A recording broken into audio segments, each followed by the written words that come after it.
Yeah, I just rewatched this amazing Steve Jobs quote from like 1996. So the thing I would say is, when you grow up, you tend to get told that the world is the way it is. And your life is just to live your life inside the world, try not to bash into the walls too much, try to have a nice family life, have fun, save a little money.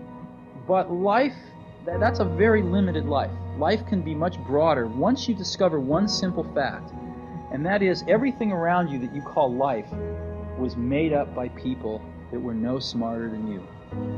And you can change it. You can influence it. You can build your own things that other people can use.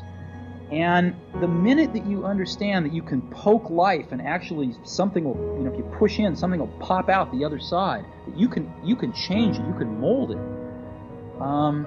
That's maybe the most important thing, is to shake off this erroneous notion that life is there and you're just going to live in it, versus embrace it, change it, improve it, make your mark upon it. I think that's very important. And however you learn that, once you learn it, you'll want to change life and make it better, because it's kind of messed up in a lot of ways. Once you learn that, you'll never be the same again. And when it comes to where I want to exude my efforts and energy in life, it's on something that I want to make sure is true to my own mission and my own goals. So working for myself is something I take very seriously. And everybody I work with are people who in some capacity share a similar vision. So really it's this whole like be your own boss. It's like if you're in the right place, there is no boss. It becomes a collaborative effort by a group of individuals that share a mutual ambition. And that's how I like to think of everything that I've done since I quit my last job, whatever it was, 14 years ago.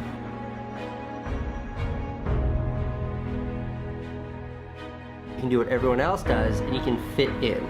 There's nothing wrong with fitting in, but you're fitting into cultural or societal norms that were created by other people.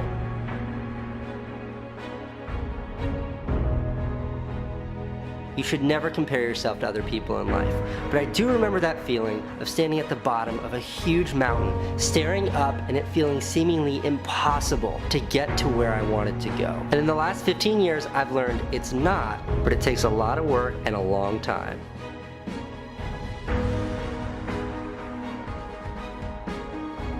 It takes years and years and years. There's no such thing, at least in my experience, of an overnight success. It's just like gradual steps that get you closer to where you want to be.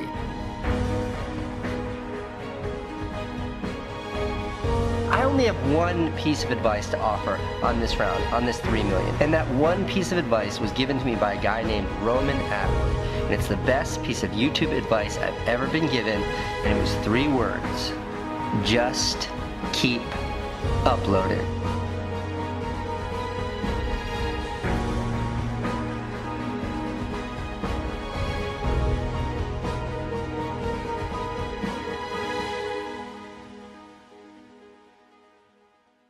Freedom for me is waking up in the morning and going to sleep at night, and in between doing exactly what I want to do.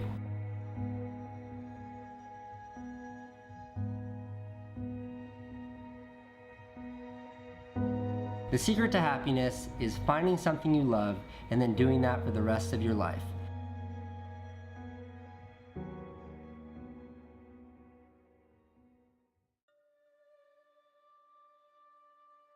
I've never really been like I don't really care for numbers that much. What I care more about is the support for that I get from all you guys. That means so much more than just a random number. But I just thought I'd drop by, say hello, and really say thank you. It means a lot to me. I love making these videos, and you guys are my main motivation of wanting to make these videos. So yeah, thanks again. This is just a quick thank you video. Hope you have a nice evening, day, morning, or whatever. And this is PewDiePie signing off. PewDiePie!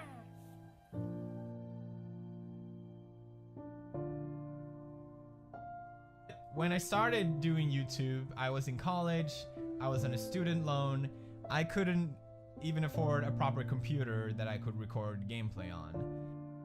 Shortly after, I quit college, and so I had to get a job, and I took whatever job I could get, which was to work in a hot dog stand. I was the happiest I was at that time because I was finally, for the first time in many, many years, doing what I wanted to do. And the fact that I could make videos was so much more important to me that I had to spend a few hours a day doing a job that wasn't that prestigious. I really think that money doesn't make you happy. I am just as happy as I am now as I was 5 years ago. I think that's what's cool about YouTube. That anyone could technically do it, right? I do want to finish off by just saying thank you so much to all of you who watch my videos, enjoy them, and support what I do. It really does mean a lot, and I'm just happy doing this. I would be doing it even if I was still not as big as I am. And yeah, today we're gonna celebrate because I got 100 subscribers. To a lot of people, 100 subscribers is probably an insignificant number, but to me it means a lot. So I just want to thank you guys so much, like for all your support. It doesn't matter if you're, I don't know, a new subscriber or been here, I don't know how long I've been doing this, 1.5 months maybe. I just want to thank you guys. I love you all equally. Thank you so much for commenting on my videos and rating them and subscribing and participating in any way. It just makes me happy.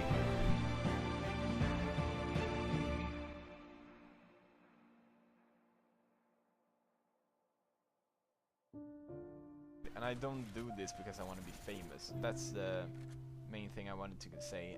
The only reason why I do this is because it's fun, and you guys are the biggest part of that. Like, it's because of you guys that this actually is fun, and that's why I make videos, and that's why I'm gonna keep making videos. So thank you guys again so much.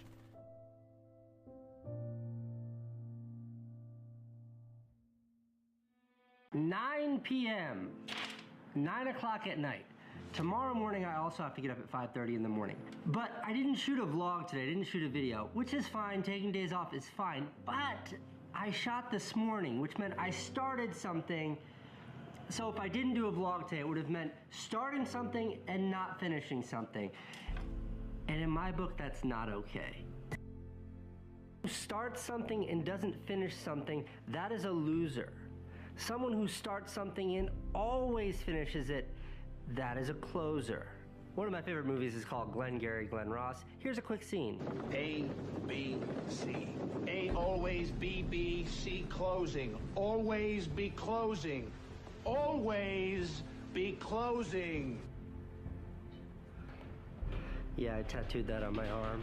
Last week I talked about that Voltaire quote, perfection is the enemy of good. And what that means is you can never let your desire for perfection prevent you from finishing something that's good. Because to finish something, even imperfectly, is to learn from it, and then you can move on and get closer to perfection. Everybody but the successful people fail to realize about any creative industry is that there is absolutely no defined path. There isn't one, so it's about paving your own path. And now for me, my path meant mainstream just didn't work, and new media did work. And for other people, it's entirely antithetical to that, where mainstream is exactly the right place for them. So there is no formula that's right or wrong. I'm just much better versed in my own, the trajectory that I followed myself, and that includes really running away from the establishment and into whatever the most forward-thinking space is. Focus. Focus is super underrated. Like, if you commit all that you are and all of your energy to one thing, you'll... Okay, this diagram, I took this from a book called, I don't know what it's called, but it goes like this. All right, you can do 10 things to like the first degree, like this right here, and that's how well you'll do all 10 things. Or you can do one thing to the 10th degree right there, and look how much better you do that. So when it comes to focus, to put all of your energy into one thing is to do that one thing really well, to the best of your abilities, to take it all the way. And to scatter yourself means you're never actually accomplishing anything. You're just sort of chipping away at a bunch of nothingness. And this is true for work, this is true for like dating versus committing yourself to one person, friendship, everything. Like really focusing and investing yourself into something you're passionate about will always yield better results than scattering yourself around, than spreading yourself thin. I don't have any sympathy for you. I've got a full-time job, 2 kids, baby, wife, house, bills, life, reality, and if I can find time to make some videos every day, then you can too. I know what high school is like. I did it for like a very short amount of time. If it's something you really want to do, you will find the time. 1 year of vlogging. Before I started vlogging, I had a YouTube channel for 5 years. And in those 5 years, I had a whole bunch of huge viral hits. Movies that got like 15, 16 million views. But my subscriber growth was anemic. The channel growth was anemic, flat like that. 5 years, 500,000 subscribers. Then I started uploading daily. And in 5 months, I had 500,000 more subscribers. That's 1 million subscribers. 5 years for the first 500,000, 5 months for the second 500,000. So I kept uploading. And 2 months later, I had another 500,000 subscribers. Now here I am, 1 year after doing daily uploads, and I've got 2.5 million subscribers. YouTube isn't Hollywood. I'm not Stanley Kubrick. You can't succeed here if you're uploading once a month. If you want to succeed here, you've got to show up for work every single day. That took me 5 years to learn. I didn't start daily vlogging to grow my YouTube channel. I did it as a way to kill all of those excuses I used that kept me from making more movies. Because at every single inflection point in my life, doing the work has always been the thing, has always been the catalyst that took me from where I am to where I wanted to be. Last night, I was at the gym, getting swole. I was listening to a guy named Dan Ariely, who's a behavioral economist. He was talking about why we work, and his entire sort of thesis was predicated on the idea that we work because we want to, not because we have to. It made me think about my YouTube channel and the fact that I've made like 600 videos in the last couple of years, and how much and all the things I don't get to do in life because I'm so focused on my work. The vast majority of the work that I do, including here on YouTube, I get paid for, but it definitely is not why I show up. I did it out of this like longing or hunger for accomplishment, or this idea of needing to complete something. The professor I was listening to, he equates it to like climbing a mountain, which is a perfectly... It's an appropriate analogy because I love climbing mountains. Look, here is a picture of me and my homie Graham at nearly 23,000 feet above sea level. My brother Van put that note in there right after we got back. So why would we climb mountains? I don't get paid to climb mountains. It's not fun. Do I look happy there? I'm not happy. I'm close to death right there. We climb mountains for the same reason that we work. It's because as human beings, you have this desire to do something, to complete something. I should preface this answer by saying I definitely got made fun of a lot for the way that I look when I was in school, and all those bullies that picked on me are all losers now. So never forget that. People who judge others, especially people who judge others based on things like looks, on whether you're black or white, whether you're Jewish or you're Muslim, whether you are gay or straight, because of their body type, whether they're fat or skinny, whether you have pimples or whether you have a big butt. These judgmental people, their opinions don't matter because they don't matter. Judgmental people are of a lower moral authority than those who don't judge. And we, people who don't judge, we have a responsibility to crush, to destroy those mean, judgmental bullies. And we do that with an overwhelming positivity, and we do that with our extreme open-mindedness. And when you subscribe to those values, you really stop caring what other people think. Because chances are, if other people are judging you, they're wrong. Hunger is a very, very powerful motivator. And when I was living in that trailer park with the kid, like we were on welfare for a while. Yeah. I was a dishwasher. I worked in a crappy seafood restaurant as a dishwasher. which now just sort of parenthetically my favorite piece of advice to give to young people saying I don't know what I want to do with my life. I say get a job doing something you hate. Because the fastest way to figure out what you love and where you want to be in life is by spending a lot of time doing something you hate. So it's miserable. Yeah, so spending 50 hours a week scrubbing pots and pans was like, I was just in my head the whole time fantasizing about what I want to do in life. I was making enough to like feed my kid and pay my, I think it was $300 in rent, $300 a month rather than mortgage on my trailer. But my biggest fear was not being broke, because like when you're at rock bottom and you're on welfare, you can still like afford food. Get by, yeah. Yeah, get by might be a stretch. Like I could afford food and I could afford my trailer. Right. So it was like we weren't homeless and we weren't starving. So to me that was absolute destitution. Wasn't really like that bad. There's no dignity in it, but still it wasn't. You weren't on the streets. That's right. So with that, like it's like, what is it? Maslow's hierarchy of needs. Maslow's hierarchy of needs. Like, so like once basic needs were met. Basic needs were met. Then I started to look around. And I realized like the greatest fear for this like beautiful little baby boy was that he would grow up and see his dad as a loser. And that is once those basic needs are met, that's an incredibly powerful motivator. Yeah. Because my dad, who's absolutely not a loser.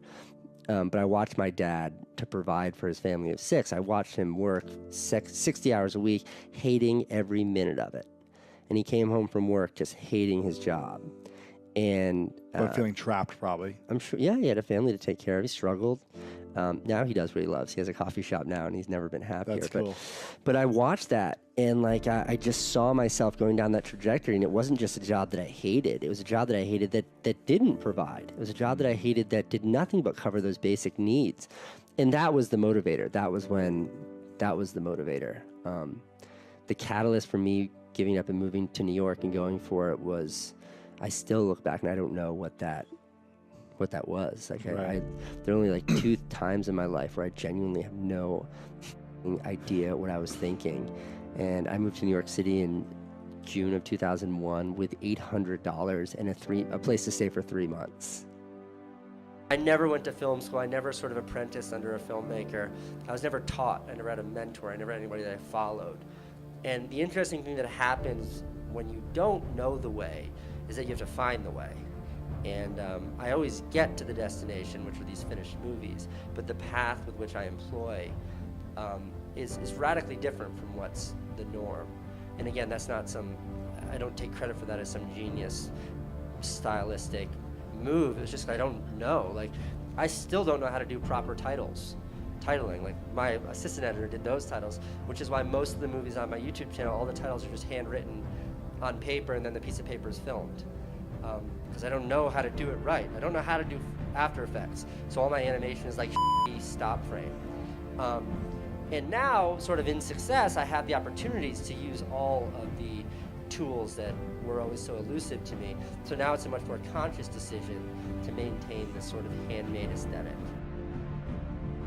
I produced 2 feature films that were big hits. They premiered at like Cannes Film Festival and Sundance, and I got an award that Natalie Portman gave me on TV that my dad watched, and it was like a big deal.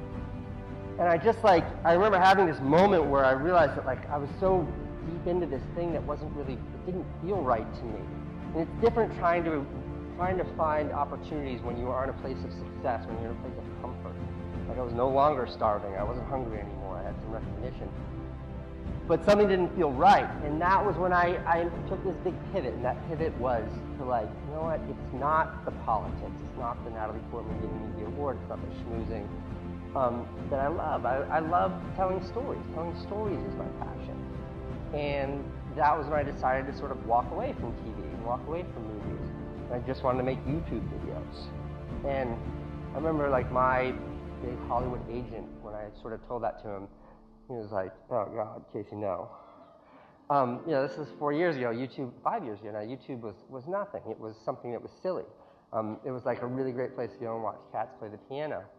And I wanted to like parlay my career as a very successful filmmaker into that.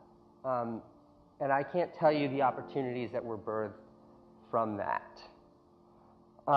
It's given me what I have today. That's opportunity. those are opportunities. Those are opportunities that in the moment I couldn't have told you were opportunities. I didn't know what they were. They were something that just felt right. They were something that looked right. I did my best calculations. I took my best guess. It wasn't reckless. I never operate recklessly, and this is an important differentiation between recklessness and fearlessness. I always do my best to operate without fear. Don't not do something.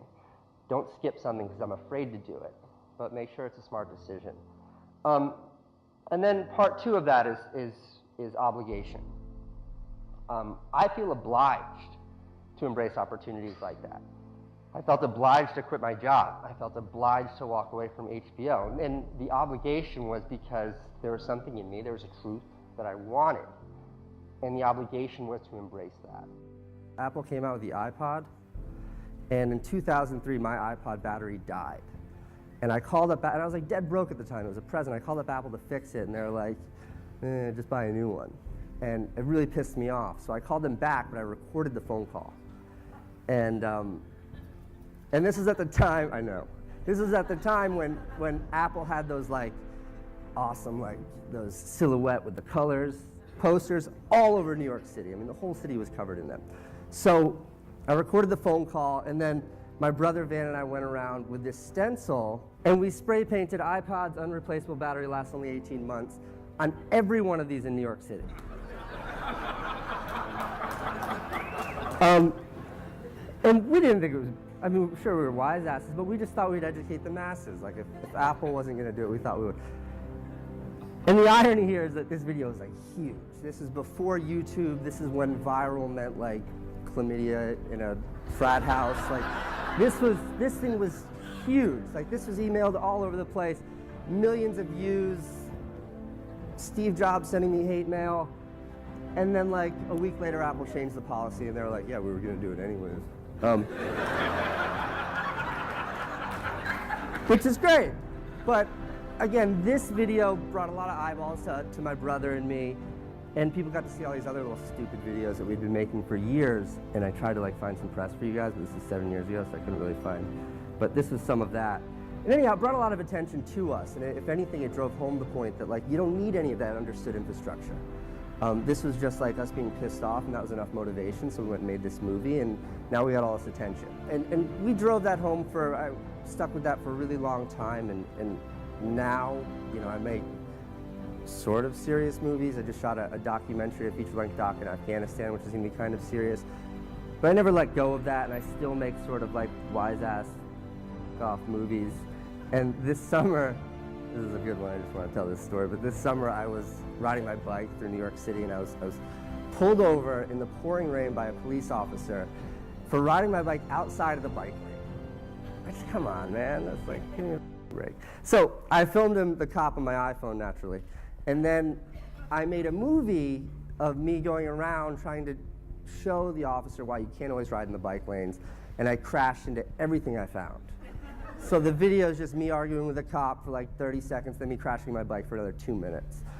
And this thing was huge. I mean, this thing was bigger than the iPod movie. This was gigantic. Like, I was on every news outlet, and Bloomberg had to answer to it in a press conference. And what is this? The Guardian called me a warrior, which is awesome.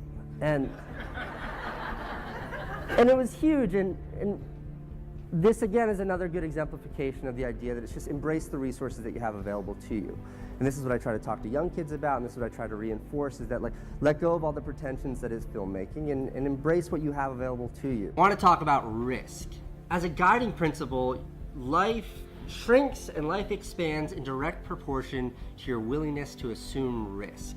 Yeah, I've made some really stupid decisions in my career for my entire career. On a broad plane, they've all worked out. Every time I've quit my jobs, which I've done every time I've had a job, people that I trust most, the people that I love, all advised against it. My dad told me not to move to New York City because it was such a risk. And every time I took these bigger risks, the opportunity for a larger payout was always there. Life is like this super temporary, mega fragile thing. You only get like a nugget of time to really pursue the things you care about. And like I'm 30, and my rule is that the right time is always right now. To put a little meat on these bones, this new company that I don't really talk about This new company is the biggest risk I've ever taken. I took 5 years of my life to build my advertising career, and I made like a lot of money. I've been doing really great. Look at my YouTube channel, go all the way back. The last branded content thing you'll see was in February of 2014.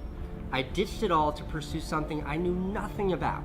This huge risk. And I did it at a time when my wife was pregnant and there was all of this vulnerability and all this scariness in my life. And even now at 33, my dad said, 34, my dad said, Casey, that's crazy. You got a good thing, don't let it go. But I know that like someday I won't be able to do this. I know that the time is now. The right time is always now.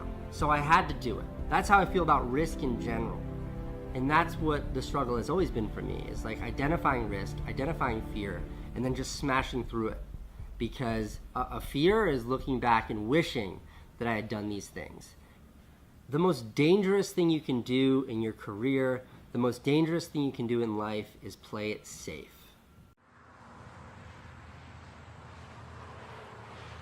Ladies and gentlemen of YouTube, Boogie988 coming at you live once again to Power of the Internet. Boogie988 coming at you live once again to the Power of the Internet. Coming at you live once again to the Power of the Internet. What's up, ladies and gentlemen of YouTube? Boogie988 coming at you live once again. At 40 years old, I take 15 pills a day and an injection just to stay alive. And on top of that, my knees are shot, my back is shot. I have trouble walking, I have trouble standing. Hell, these days I have trouble sitting comfortably.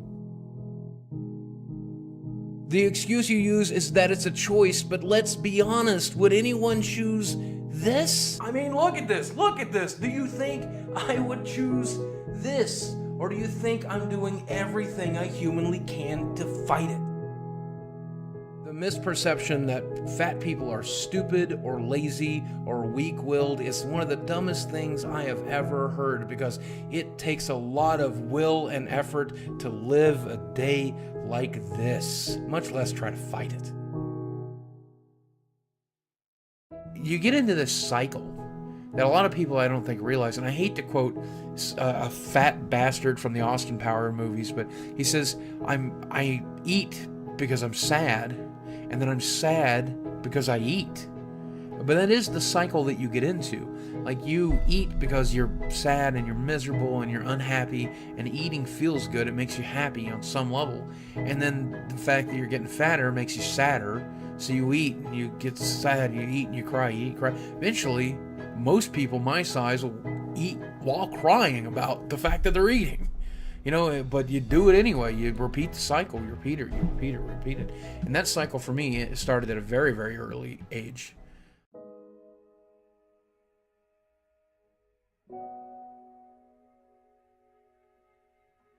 At the age of 7, I was heavier than the other kids by 25, 50 pounds. By the time I graduated high school, I was 350 pounds. By the time I was 30, I was almost 600 pounds. And through therapy over the years, I have learned that my eating disorder and what I've done to my body largely stems from the fact that I was born into a family full of crazy people who did not want me there, and they mentally and physically and even sexually abused me at points. So this is just kind of how I retaliated. The amount of pain that's in my head and my heart is immeasurable. It haunts me every day of my life and always will. Because of that, I have 2 diagnosed disorders. The first is PTSD. I have extreme anxiety. Several times a day. Some of the simplest things. Seeing a shoe on the floor, seeing soda on the edge of a chair or edge of a table or whatever, my brain will trigger. It's awful. I feel like I'm dying. I feel like I'm going to die. I lose my breath. I lose my mind. I go crazy. I get angry. I get sad. I get depressed. I get everything. I get suicidal. I'm afraid it won't end. I'm afraid it will end. I'm afraid I'll end myself. Once a day, twice a day, 3 times a day. One of the things that helps with that is food. It's one of the only things that help. And so when this happens, I'll eat. That's the second disorder. I have an obsessive compulsive eating disorder. when I'm in that kind of mental pain, when I'm in that kind of anguish. I think about the day my mother attempted suicide, or the day my father lost his hearing in the coal mines, or the day that he had a stroke due to his alcoholism, or the day my mother tried to claw my eyes out and I jumped out of a moving car to save my left eye, which still doesn't work so good. It was barely worth saving. Or any of that stuff. I eat. 2, 1. Now triceps.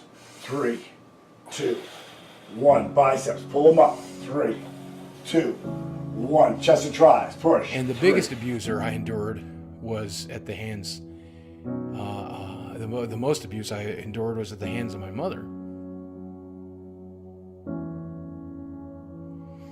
And I've always wanted to talk about that, like really talk about it. I've turned on this camera maybe a dozen times since YouTube came into my life, and I've talked about it, and I've never had the bravery to upload the video. Because I think about what people are going to think or what people are going to say. Will I be perceived as weak? Will I be made fun of? Will people even believe me?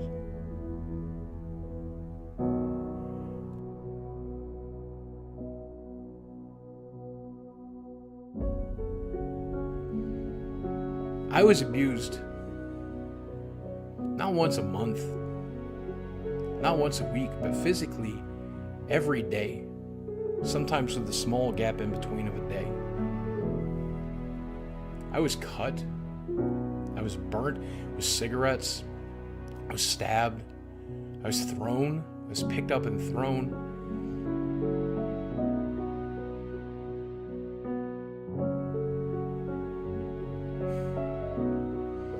My mom told me that she had me to get it right because she'd fucked up my brother and she fucked up my sister, but me, I was the one that she was supposed to do it right, do it the way it was supposed to do. Mom did not. She definitely did not succeed at that. She revisited everything she ever did to my brother and my sister tenfold.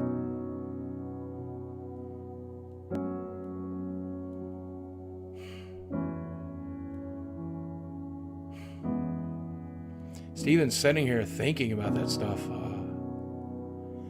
so many stories I want to tell, and even now I'm ashamed to tell them.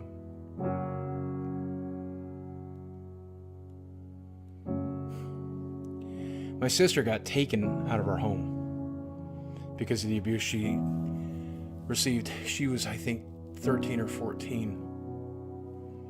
They left me there for some reason. I'll never understand that. I'll never understand that. Not that the foster care system my sister went into was any better. Not that she didn't get beaten and destroyed there either, but god damn it. Someone should have fucking helped. You know?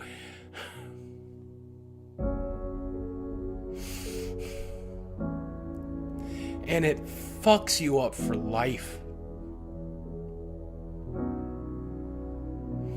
Like, that stuff never goes away. It gets better. It never goes away. I'm sitting here, a 41-year-old man with PTSD and an anxiety disorder and a 500-pound body where I tried to eat myself to death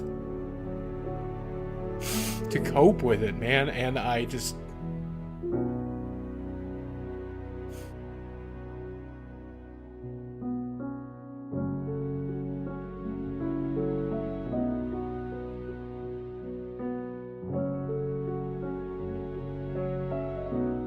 Now, my primary abuser, which was my mother, she passed in 2009, and while that was a very sad thing and very difficult to deal with, it was also bittersweet because it brought me some very necessary closure in my life that allowed me to finally start healing. What you working on? I'm making spaghetti for my sorry son. Yeah, he's pretty damn sorry. Hey, what do you think about him being on that TV? Well, that's my son. What do you think about him being on that that internet, that YouTube? That's my son. You think he's crazy? As long as he don't eat dukes, I'm happy with him. Do you think he's crazy? If he kin to me, Yeah. then he's crazy. Oh, I can't argue with that.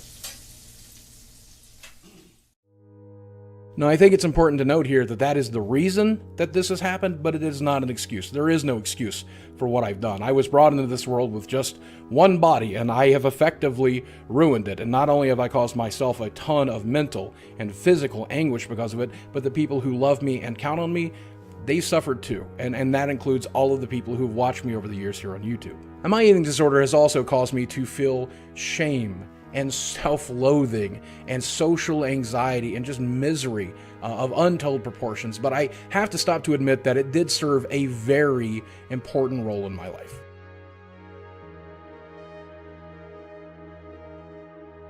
When I was a young teenager and I was suicidal, food kept me alive because it was the only source of joy in a life that was otherwise filled entirely with misery. When I was a broke young adult and I was even homeless, I knew that if I got $5, I could take it to a pizza buffet and eat thousands of calories. If I didn't know where my next meal was coming from, I had the ability to eat and eat a lot, and I knew that that would keep me going for some time. And I also use food like everybody else. It's like a social lubricant. You know, you go out to a business dinner, or you go out to dinner with your friends, or you go out to dinner on a first date, or you just use your comfort foods to deal with the stress of life or the stress of work. That's something I do as well. I just do it far too much. And food served a much more nefarious purpose, one that I think is kind of difficult to put into a YouTube video, but I think I want to be entirely honest here. As a young adult, when I would talk to a doctor, which was pretty rarely, they would tell me if you continue to eat the way you're eating, you'll be dead by 30 or maybe 35. And when they told me that, that would actually not be a bad thing to me. That would be a very relaxing thing. Because after a lifetime of misery and a lifetime of mental disorder, I often considered death to be relaxing or relieving, something that I actually looked forward to. I was never fully suicidal, but I knew that it would be the way that I would finally cure what was wrong with me up here, and of course, what I'd done to my body as well. If you are 50 or more pounds overweight, you are absolutely damaging your body. If you're 100 pounds or more overweight, then you are damaging it in a way that will eventually kill you. And God forbid, if you're my size, you are going to be absolutely miserable. You owe it to yourself and everyone that loves you to do everything you can to be as healthy as possible, and that does include losing weight. If you have a list of reasons that you're overweight and you're unhappy being that way, we need to start attacking each and every single step, everything that's on that list. If you're unhappy, if you're depressed, if you're physically unfit, start fixing that stuff today. That's something I had to do. It's something I'm in the process of doing, and it's something you're going to have to do if you want to live longer, if you want to be healthy, and for some of us, if you want to be happy.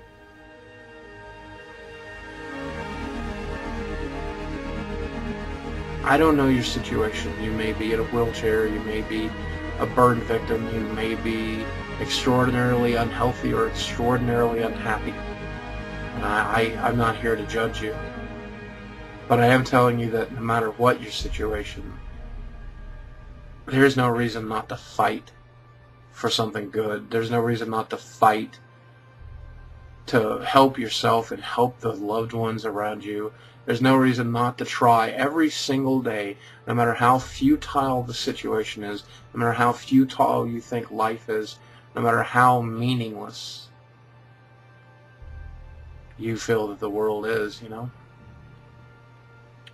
And I hope that you can take inspiration in that.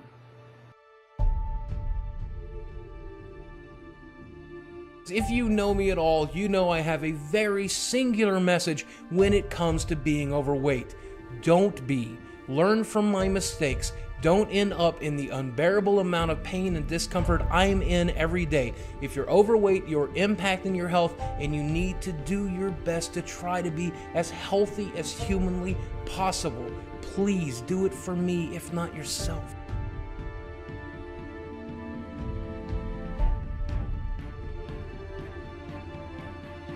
You have to love yourself. No matter who or what you are, you have to stand up and let the world love you. And if you do, you're going to draw haters, and they're going to hate you for standing up for what you believe in and what you are, but fuck them. And I definitely have my haters. Whenever I create a video, hundreds of you flock to the comments or to my Twitter or to Reddit to tell me what a fat, worthless piece of shit I am.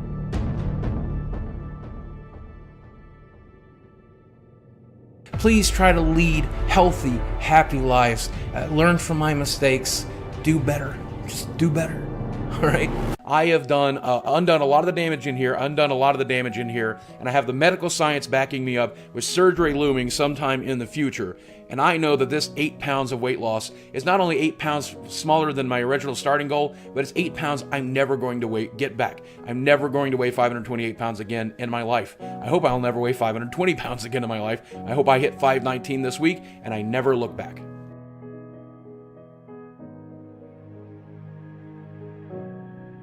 But if you don't watch every day or you don't watch very often, do me a favor, check back in about a year. Because mark my words, I'm pretty sure, and I've said it before, but this time I think it's going to work. I'll be half the man I used to be. And I'm pretty happy about that.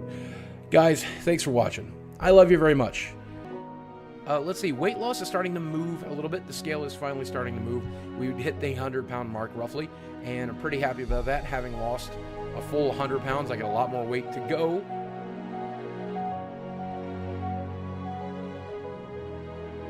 Take it from a morbidly obese guy. Learn from my mistakes. Do better. And if that seems hypocritical, I'm fine with that, as long as you do better. Okay? Promise me you will.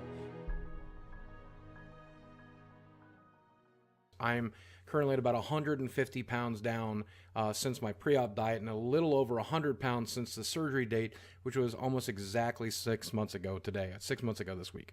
Moving forward, I'm very excited because I'm looking forward to the future for the first time since ever. I hope you guys check back into me in a few more months to see how I'm doing. And for those of you who followed me through this journey so far, thank you for being there. For those of you who have been here long before this journey began, back when I was yo-yo dieting and making promises every day that I was finally going to get it, that I finally had it. Well, you waited, and here we are. It paid off. It took surgical intervention to get me there, but we're there. Guys, thanks for watching. I love you very much. I'll speak with you again soon.